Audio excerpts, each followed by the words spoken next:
Madame la présidente, monsieur le ministre, monsieur le rapporteur, mes chers collègues, le Sénat peut se féliciter d'avoir réinscrit à l'ordre du jour, après son retrait soudain par le Gouvernement, de ce projet de loi ratifiant l'ordonnance du 8 mai 2021 étendant et adaptant à la fonction publique des communes de Polynésie française certaines dispositions statutaires relatives à la fonction publique territoriale.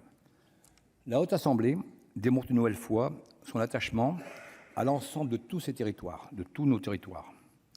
L'ordonnance du 8 décembre 2021 est déjà entrée en vigueur. Néanmoins, elle serait frappée de caducité si elle n'était pas ratifiée d'ici à 2023.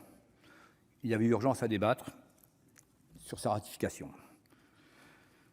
Prise sur le fondement de l'article 74.1 de la Constitution, cette ordonnance vise à actualiser le statut général de quelques 4 700 agents fonctionnaires des communes et des groupements de communes de la Polynésie française. Cette réforme du statut général est très attendue, non seulement par les agents, mais aussi par les élus.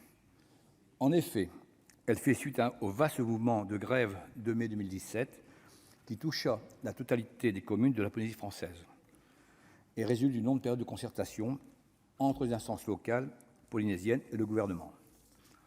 Prenant en compte les évolutions intervenues dans le droit de la fonction publique communale, l'ordonnance poursuit 3 grands objectifs. En premier lieu, elle consolide les droits et les garanties des agents communaux de la fonction publique de la Polynésie française, tout en précisant leurs obligations en matière de déontologie. En second lieu, elle modernise les instances de dialogue social en confortant le rôle supérieur de la fonction publique communale de la Polynésie française. Et puis, en dernier lieu, elle améliore l'accès à la fonction publique des communes. L'ordonnance vise aussi à garantir, à offrir aux agents communaux un cadre clair, stable et protecteur.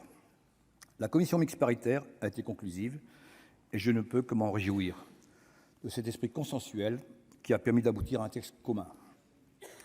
Toutefois, je voudrais revenir sur un point particulier qui a suscité de nombreux débats.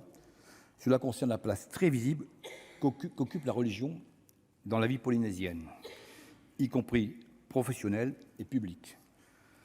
De nombreuses craintes ont été exprimées au niveau local sur le droit applicable à la Polynésie française, à toujours appréhender ce contexte religieux dans un contexte culturel. L'inscription du principe de laïcité dans le statut général des fonctionnaires communaux ne semblait pas forcément fortement appropriée. Par ailleurs, la loi de 1905 concernant la séparation des églises et de l'État n'a jamais été étendue à la Polynésie française. La commission des lois du Sénat avait alors supprimé l'inscription du principe de laïcité avant que les décisions en séance ne le rétablissent.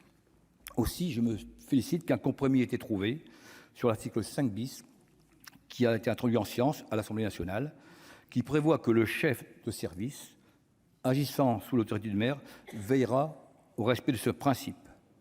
Avant de conclure, je tiens à saluer la qualité des travaux du rapporteur, M. Mathieu Darnaud, qui a permis d'enrichir le texte initial de façon conséquente.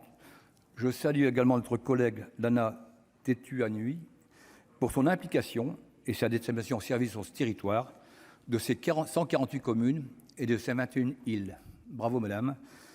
Monsieur le ministre, chers collègues, très attendu en Polynésie française, ce texte présente de nombreuses avancées pour les fonctionnaires communaux. Ainsi, le groupe Les Indépendants le votera avec plaisir. Merci, chers collègues. La parole